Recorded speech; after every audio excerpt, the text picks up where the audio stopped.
Greetings, flower lovers. This is Estere, and you've reached the Flower Channel. Thanks so much for joining me today to soothe your soul and warm your heart with the beauty and healing magic of flowers. These are fall asters, and I'm going to cut these stems here and show you how to take a giant stem, which I'm going to cut right at the base. Now these are perennials, so even though I'm cutting them down, they're definitely going to come back next summer and they're going to spread.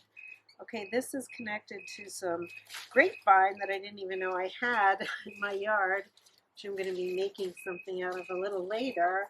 But you want to trim, kind of separate your asters. I'm going to lay them down over here and get this one over here as well. So I'm going to be taking this whole piece of grapevine down because we're going to be making some wreaths too. Okay, so here we have beautiful, oh, what a gorgeous color. This is really an autumn aster. First, we're going to be doing the processing of the asters, and just like with all flowers, you want to take any of the foliage that's going to be below the edge of the water and clip out any parts that are damaged. And then we're going to trim this and put this in our handy dandy bucket. This doesn't have anything on it, so we're not going to use it.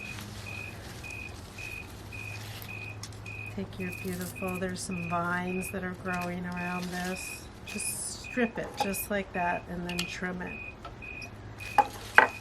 I think with flowers from the out that you cut from your garden, this processing, this getting them into water and having them drink before you arrange them is really critical to their longevity. How long are they going to stay looking good in your vase? And this again, this is not the arrangement, this is just the processing of the asters. We're going to get them all in water, admiring them. They've been waiting all summer to come out. Now they're here, mid-September. Okay, there we go. Here's our beautiful asters from the garden. And I'm going to use my big ball jar that I love and just do a very loose, open arrangement of asters. Now these asters have been drinking. Remember, that's the most important part, is to keep your flowers hydrated.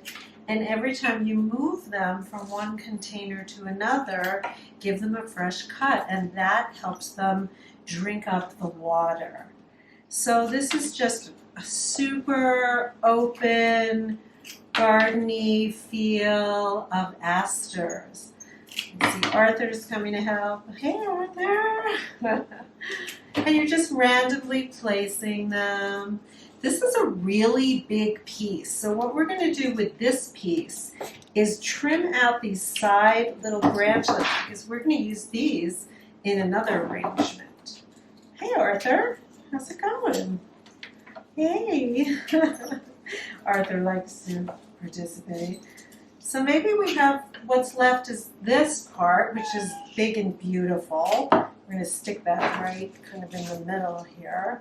This is for, obviously you're not going to be using this as a dinner centerpiece, right? Because, unless you don't want to look at the other people at the table, which sometimes happens. But you definitely want to have a cat in any arrangement. This one I'm going to kind of retake some of the bottom leaves off. It's so big. I'm going to give it another cut. And don't be afraid. You can't place a flower incorrectly. Here you have your beautiful, there you go. Let's just see what this looks like here on this antique table. And there you go. That is a lovely piece.